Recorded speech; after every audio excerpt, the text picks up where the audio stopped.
छत्तीसगढ़ के भूयमा हो,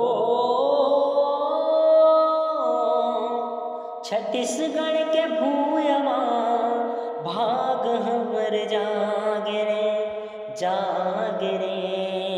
हो। छत्तीसगढ़ ल कहीं थे भैया धान के कटोरा, छत्तीसगढ़ ल कहीं थे बहिनी धान के कटोरा हो।